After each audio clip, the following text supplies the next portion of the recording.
C'est la fin d'une époque. Depuis 1984, la Croix-Rouge gérait le centre médico-chirurgical de Kourou. Ce 1er janvier 2018 marque la fin d'une relation avec des hauts et des bas. Désormais, l'hôpital de la ville spatiale s'appelle le Centre hospitalier de Kourou et devient un établissement public. Je ne savais pas. Non, je ne savais pas du tout. Je ne viens pas tout le temps. Ouais. Ça vous inquiète? Oui, un petit peu, pas trop. Pas trop directement.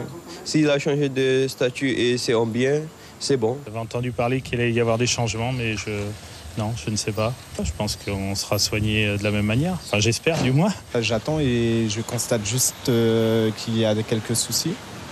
Et j'attends de voir l'évolution des choses. Je ne suis pas vraiment du milieu, donc moi je ferai confiance à l'hôpital public. À mon avis, en France, on est capable d'avoir un service de qualité. Et que ce soit la Croix-Rouge ou l'hôpital public, je pense que déjà la majeure partie du personnel va rester. Donc si ça marchait bien, il n'y a pas de raison que ça marche pas mieux à l'avenir. Et l'avenir se construit depuis quelques mois. La Croix-Rouge souhaitait se désengager en vendant l'établissement au privé. Les syndicats, en se mobilisant, ont obtenu que le CMCK devienne un établissement public, une situation qui peut inquiéter. Ce choix s'apparentant pour certains observateurs à un choix entre la peste et le choléra dans le contexte local. Il y a des gens qui sont très méfiants par rapport à l'image même de l'hôpital de Cayenne, mais je pense que nous, de notre côté, il faut qu'on reste vigilant de façon que l'hôpital, son développement aille dans le bon sens. Aviez-vous obtenu des garanties dans ce sens ?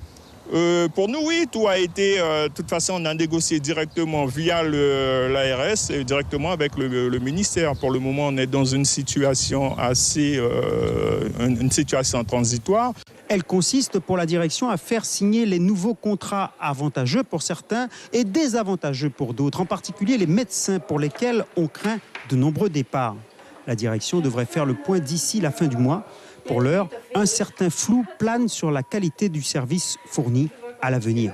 Bon, je pense que ça va être encore une grande bataille parce que le but principal, quand même, c'est de l'amélioration. C'est de créer, d'avoir des autorisations et de créer un secteur de façon à combler le manque au niveau dans le bassin de Kourou et pour l'ensemble de la Guyane.